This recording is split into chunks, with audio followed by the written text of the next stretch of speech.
nice return for Josh, huh?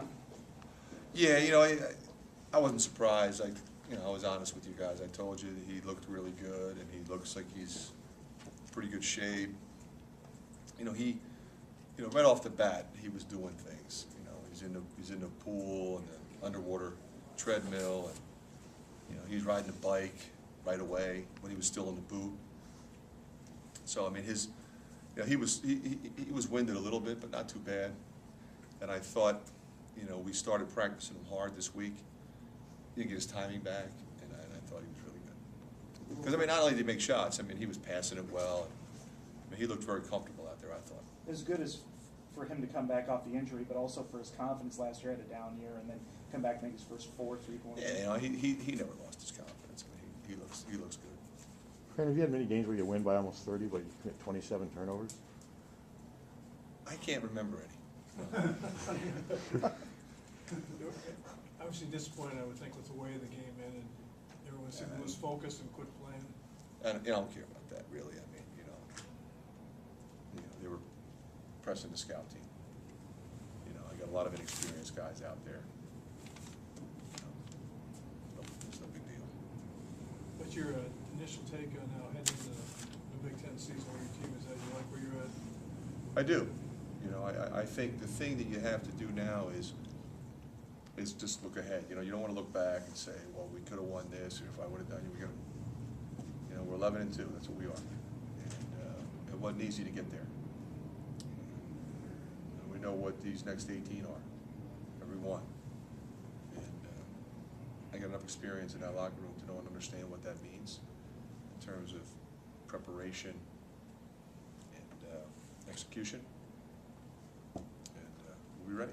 Anything about the Big Ten surprise you so far? Anything jump out? No. Pretty much what you thought?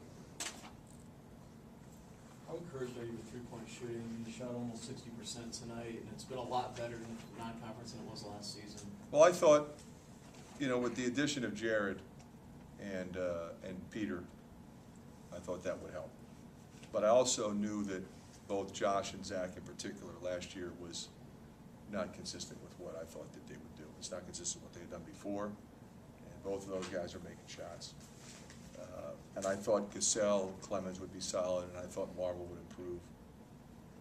So we've got a lot of different players who are capable of making threes, and we've got a very unselfish team, so we're sharing the ball. Like, for example, tonight, the way they play that zone, you got to keep moving it. You got to keep pass faking, shot faking, in and out, side to side, skip pass, shot fake drive, skip it again. And, we had some goofy turnovers, but for the most part, we handled the ball well and got good shot opportunities and made our threes. Why do you think you guys were able to stay sharp even with a long layoff? You guys came out ready to play. I think we have a maturity. I would have been surprised if it was anything other than that. I have yet to see with this group, they came out flat. They were looking past that team to get to that game. It hasn't happened. It didn't happen against, Fairleigh Dickinson, before the Iowa State game. It didn't happen before we went to Atlantis. There's a lot of expectation there. So I knew pretty much that wasn't going to happen with this team. Coach, Ed Hightower joked your kid would have told you you're going to get a technical just to send him out in a positive way. Just talk about him working his last game. We've seen him a lot of games now. It's interesting with him because, he's always had an incredible amount of respect from his colleagues, both coaches, other officials, administrators. He's very successful in his professional career. He does this because he loves the game.